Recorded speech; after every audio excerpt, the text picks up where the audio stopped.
ఓం మహాగణపతి నమః. సెప్టెంబర్ మాసంలో ద్వాదశ రాశుల వారి ఫలితాలు ఏ విధంగా ఉన్నాయో చూద్దాం. ముందుగా ఈ సెప్టెంబర్ మాసంలో ఉన్నటువంటి గ్రహస్థితిని కనుక మనం ఒకసారి గమనించినట్టయితే, సెప్టెంబర్ మాసంలో మనకి గురువు ఉచ్చ స్థితిలో కర్కటక రాశిలో సంచారం చేస్తున్నాడు. ఇక శుక్రుడు వచ్చేసి దాదాపుగా మనకు తులారాశిలో సంచారం అనేది జరుగుతుంది. రవి యొక్క సంచారము మనకు సింహరాశిలో సెప్టెంబర్ 16 వరకు సింహరాశిలో రవి యొక్క సంచారం ఉంటుంది. ఆ తరువాత మనకి కన్యా రాశిలోకి రవి యొక్క సంచారం అనేది ఉంటుంది. అంటే ఈ రవి గ్రహం యొక్క ప్రభావము మనకి రెండు రకాలుగా ఈ యొక్క మాసంలో ఉంటుందని మనం చెప్పవచ్చు. ఇక కుజుడు కూడా మనకి మిథున రాశిలో సెప్టెంబర్ 17 వరకు దాదాపుగా మిథున రాశిలో సంచారం చేస్తున్నాడు. ఆ తర్వాత కుజుడు మనకు కర్కటక రాశిలోకి సంచారం అనేది జరుగుతుంది. ఇక మనకి బుధ గ్రహము దాదాపుగా కన్యా రాశిలోనే ఈ మాసంలో సంచారం అనేది ఎక్కువగా ఉంది. శని మనకు మీనరాశిలో సంచారం చేస్తున్నాడు. రాహు కుంభరాశిలోను, కేతు సింహరాశిలోను సంచారం చేస్తున్నారు. ఇది స్థూలంగా ఈ మాసంలో ఉన్నటువంటి గ్రహస్థితి. ఈ గ్రహస్థితిని ఆధారంగా చేసుకొని ద్వాదశ రాశుల వారికి ఎలాంటి ఫలితాలు ఉన్నాయో మనం చూద్దాము. కర్కటక రాశి వారికి సెప్టెంబర్ మాసంలో ఉన్నటువంటి ఫలితాలు కనుక మనం చూసినట్టయితే, కర్కటక రాశి వారికి మాసంలో దాదాపుగా ప్రతికూలమైనటువంటి ఫలితాలు, అంటే అంతగా అనుకూలంగా లేదనే చెప్పాలి. కేవలం 2 గ్రహాలు మాత్రమే వీరికి అనుకూలంగా ఉన్నాయి గోచార రీత్యా. అంటే శుక్రుడు తులారాశిలో సంచారం చేస్తున్నాడు, 4వ స్థానంలో సంచారం చేస్తున్నాడు. కాబట్టి కర్కటక రాశి వారికి శుక్రగ్రహం యొక్క సంచారం అనేది అనుకూలంగా ఉంది. ఇక రవి గ్రహము 17 తర్వాత కన్యా రాశిలోకి సంచారం చేస్తాడు. 17 తర్వాత 3వ స్థానంలోకి సంచారం చేస్తాడు. కాబట్టి రవి అప్పుడు అనుకూలంగా ఉంటాడు. అప్పుడు రవి గ్రహం యొక్క అనుకూలత కూడా ఈ కర్కటక రాశికి తోడవుతుంది. అంటే ఈ గ్రహాలు తప్ప, ఈ యొక్క శుక్రగ్రహము రవి గ్రహము మాసం మధ్య నుంచి తప్ప మిగతా గ్రహాల యొక్క సంచారము కర్కటక రాశి వారికి అంతగా అనుకూలంగా ఈ మాసంలో లేదు. ముందుగా మనము అనుకూలత గురించి మాట్లాడినట్టయితే, శుక్రుడు చక్కగా ఉన్నాడు కాబట్టి లాభాధిపతి అయినటువంటి శుక్రుడు, చతుర్థాధిపతి అయినటువంటి శుక్రుడు చక్కగా అనుకూలంగా ఉన్నాడు కాబట్టి కుటుంబానికి సంబంధించినటువంటి విషయాల్లో అనుకూలంగా ఉంటుంది. ప్రాపర్టీస్కి, గృహానికి సంబంధించిన విషయాలు, వాహనానికి సంబంధించిన విషయాల్లో అనుకూలత ఉంటుంది. స్నేహితులకు, నెట్వర్కింగ్ సంబంధించినటువంటి విషయాల్లో అనుకూలత ఉంటుంది. ఓవరాల్ గా మీకు ప్రతికూలమైనటువంటి ఫలితాలు ఎక్కువగా ఉన్నప్పటికీ శుక్రుడు అనుకూలంగా ఉండడం వల్ల కంఫర్టబుల్ లైఫ్ అయితే ఈ మాసంలో మనకి కర్కటక రాశి వారికి ఉంటుందని చెప్పవచ్చు. మాసం మధ్య భాగం నుంచి రవి కూడా అనుకూలంగా ఉంటాడు కాబట్టి ధైర్యం పెరుగుతుంది, ప్రయత్నాల్లో విజయం అనేది సాధించుకోగలుగుతారు. ఇవి స్థూలంగా మీకున్నటువంటి అనుకూలమైనటువంటి ఫలితాలు.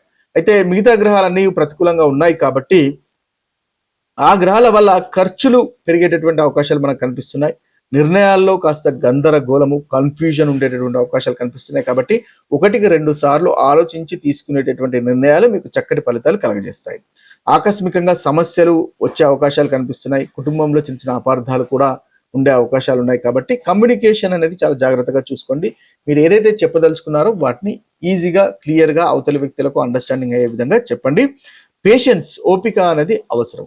ఇవి స్థూలంగా ఈ మిథున రాశి వారికి ఈ సెప్టెంబర్ మాసంలో ఉన్నటువంటి ఫలితాలు. మనకి ఈ సెప్టెంబర్ మాసంలో ఎలాంటి పరిహారాలు చేసుకుంటే మనకు చెడు ఫలితాలు తొలగిపోయి చక్కటి మంచి ఫలితాలు కలుగుతాయో ఒకసారి గమనించినట్టయితే, ముఖ్యంగా ఈ యొక్క మాసంలో ఉన్నటువంటి ప్రతి రాశి వారికి ఏ ఏ గ్రహాలు అనుకూలంగా లేవో ఆ గ్రహాలకు సంబంధించినటువంటి పరిహారాలు మనం చూద్దాము. ఈ పరిహారాలు కనుక చేసుకున్నట్టయితే మీకు కలిగేటటువంటి ప్రతికూలమైనటువంటి ఫలితాలు, అంటే చెడు ఫలితాలు తొలగిపోయి మీరు అనుకున్నటువంటి ఫలితాలు సాధించుకోగలుగుతారు. ముఖ్యంగా మేషరాశి వారికి శుక్రుడు, సూర్యుడు అంటే రవి, కుజుడు, శని, కేతువులు అంతగా అనుకూలంగా లేరు. మిగతా గ్రహాలు అనుకూలంగా ఉన్నాయి, ఈ గ్రహాలు అంతగా అనుకూలంగా లేవు.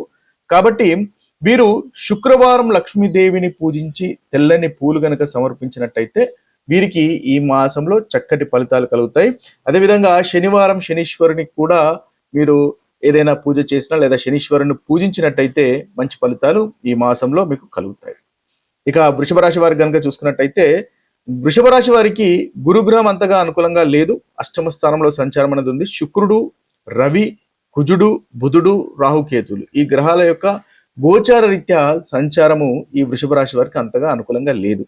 కాబట్టి వీరు ముఖ్యంగా సూర్యునికి అంటే ఆదిత్య హృదయం పఠించినట్టయితే వీరికి చక్కటి ఫలితాలు ఈ మాసంలో కలుగుతాయి. అదేవిధంగా మంగళవారం కుజుడు అంతగా అనుకూలంగా లేడు కాబట్టి మంగళవారం హనుమంతుణ్ణి ఆరాధించినా కూడా ఈ సెప్టెంబర్ మాసంలో ఈ రాశి వారికి చక్కటి ఫలితాలు కలుగుతాయి, చెడు ఫలితాలు దూరం అవుతాయి.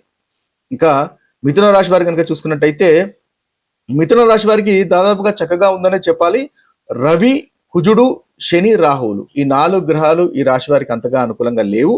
కాబట్టి ఈ గ్రహాలకు సంబంధించినటువంటి పరిహారాలు కనుక మనం చూసినట్టయితే వీరికి ప్రతి మంగళవారము హనుమంతుని ఆరాధించడం వల్ల చక్కటి ఫలితాలు కలుగుతాయి. ఇది కుజునికి అదేవిధంగా శనికి కూడా మనకి ఈ పరిహారము అనేది పనిచేస్తుంది. కాబట్టి మిథున రాశి వారు ఈ మంగళవారం హనుమంతుని ఆరాధించండి. అదేవిధంగా శనివారం నల్లని నువ్వులు దానం చేయడం వల్ల కూడా చక్కటి ఫలితాలు ఈ సెప్టెంబర్ మాసంలో కలుగుతాయి. ఇక కర్కటక రాశి వారి కనుక చూసినట్టయితే కర్కటక రాశి వారికి గురువు, రవి, కుజుడు, బుధ, శని, రాహు, కేతువులు ఈ గ్రహాలు దాదాపుగా అనుకూలంగా లేవు గోచార రీత్యా.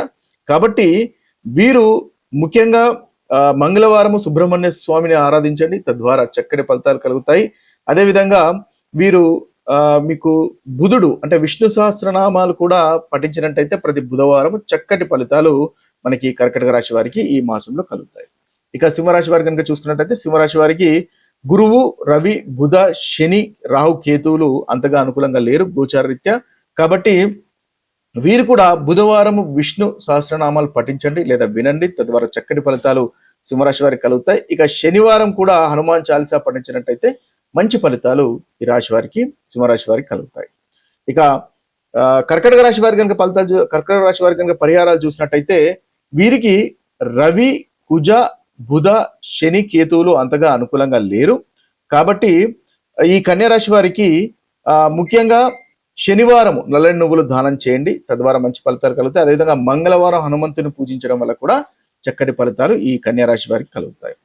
ఇక తులారాశి వారికి పరిహారం కనుక ఈ మాసంలో చూసుకున్నట్టయితే వీరికి గురుగ్రహము, శుక్రగ్రహము, రవి, కుజ, రాహువులు గోచార రీత్యా అంతగా అనుకూలంగా లేరు. కాబట్టి వీరికి మీరు సుబ్రహ్మణ్య స్వామిని ఆరాధించండి, మంచి ఫలితాలు కలుగుతాయి. అదేవిధంగా శనివారము హనుమంతుని ఆరాధించినా కూడా ఈ రాశి వారికి తులారాశి వారికి చక్కటి ఫలితాలు కలుగుతాయి. శుక్రవారం లక్ష్మీదేవిని ఆరాధించినా కూడా ఏదైనా పరిహారం చేసుకున్నా కూడా మీకు ఇష్టదైవాన్ని అనుసారంగా ఏ పరిహారం చేసుకున్నా కూడా చక్కటి ఫలితాలు ఈ తులారాశి వారికి కలుగుతాయి. ఇక వృశ్చిక రాశి వారికి కనుక చూసుకున్నట్టయితే వృశ్చిక రాశి వారికి ఈ మాసం అనుకూలంగానే ఉంది. ముఖ్యంగా కుజ, బుధ, శని, రాహు, కేతువులు అంతగా అనుకూలంగా లేరు. మిగతా గ్రహాలు చక్కటి ఫలితాలు కలుగజేస్తున్నాయి. కాబట్టి మంగళవారం హనుమంతుని ఆరాధించినట్టయితే ఈ వృశ్చిక రాశి వారికి చక్కటి ఫలితాలు కలుగుతాయి. బుధవారం కూడా విష్ణు సహస్రనామాలు వినండి, చదవండి, తద్వారా ఈ వృశ్చిక రాశి వారికి అనుకూలత అనేది పెరుగుతుంది. ఇక ధనుసు రాశి వారి కనుక చూసుకున్నట్టయితే ధనుసు రాశి వారికి గురువు, రవి, కుజ, శని, కేతువులు ముఖ్యంగా ఈ గ్రహాలు అంతగా అనుకూలంగా లేరు. కాబట్టి గణపతిని ఆరాధించండి. ఈ మాసంలో చాలా చక్కటి ఫలితాలు మనకు ధనుసు రాశి వారికి కలుగుతాయి. ఇక మకర రాశి వారి కనుక చూసుకున్నట్టయితే మకర రాశి వారికి గురు, శుక్ర, రవి, బుధ, కుజ, రాహు, కేతువులు అంతగా అనుకూలంగా లేరు గోచారితే. కాబట్టి గణపతిని ఆరాధించిన, మంగళవారం హనుమంతుని ఆరాధించినా కూడా ఈ రాశి వారికి చక్కటి అనుకూలమైనటువంటి ఫలితాలు కలుగుతాయి. ఇక కుంభరాశి వారి కనుక చూసుకున్నట్టయితే కుంభరాశి వారికి రవి, కుజ, బుధ, శని, రాహు, కేతువులు అంతగా అనుకూలంగా లేరు. కాబట్టి ఈ గ్రహాలకు సంబంధించినటువంటి పరిహారాలు చూసినట్టయితే మంగళవారం హనుమంతునికి చక్కటి పరిహారంగా ఉంటుంది. మంగళవారం హనుమంతుని ఆరాధించండి. బుధవారము విష్ణు సహస్రనామాలు వినండి, చదవండి, తద్వారా మంచి ఫలితాలు ఈ రాశి వారికి కలుగుతాయి. ఇక చివరి రాశి అయినటువంటి మీనరాశి వారి కనుక చూసినట్టయితే మీనరాశి వారికి రవి, కుజ, బుధ, శని, రాహు, కేతువులు అంతగా అనుకూలంగా లేరు గోచార రీత్యా. కాబట్టి వీరు ఆదిత్య హృదయాన్ని పఠించండి. మీనరాశి వారు చాలా చక్కగా ఉంటుంది. అదేవిధంగా గణపతిని ఆరాధించినా కూడా చక్కటి ఫలితాలు ఈ మీనరాశి వారికి ఈ యొక్క మాసంలో మనకి కలుగుతాయి. కాబట్టి ఇవి స్థూలంగా 12 రాశుల వారికి ఉన్నటువంటి పరిహారాలు. ఈ పరిహారాలు మీరు పాటించినట్టయితే మీకు కలిగేటటువంటి ప్రతికూలమైనటువంటి ఫలితాలు తొలగిపోయి అనుకూలమైనటువంటి ఫలితాలు కలుగుతాయి. ఏ రాశి వారైనా సరే మనకు చక్కటి ఫలితాలు మనకు కలగాలి ఈ మాసంలో అన్నట్టయితే ప్రతిరోజు అంటే ముఖ్యంగా మనకు రవివారం అంటే ఆదివారం చూసుకున్నట్టయితే మీరు సూర్యునికి ఆరాధించండి, చక్కటి ఫలితాలు కలుగుతాయి. అదేవిధంగా మంగళవారం రోజు హనుమంతుణ్ణి ఆరాధించినట్టయితే కుజునికి సంబంధించినటువంటి ప్రతికూల ఫలితాలు మీకు తొలగిపోతాయి.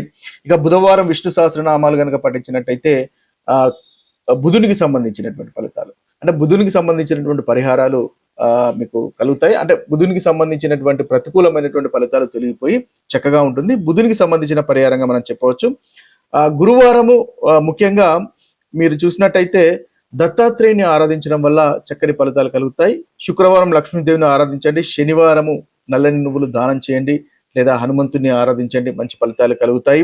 అదేవిధంగా చూసినట్టయితే ఇక గణపతిని ఆరాధించినట్టయితే కేతుకు సంబంధించినటువంటి ప్రతికూలమైనటువంటి ఫలితాలు తొలగిపోతాయి. ఇవి స్థూలంగా ఏ రాశి వారైనా చేసుకోవచ్చు.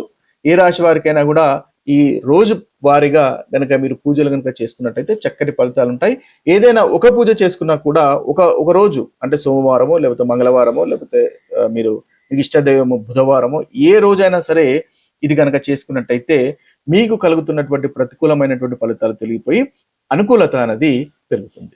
మరొక వీడియోలో మరొక రాశి ఫలితాలతో కలుద్దాము. అంతవరకు సెలవు. సర్వే జన సుజనో భవంతు, సర్వే సుజన సుఖినో భవంతు. నమస్తే.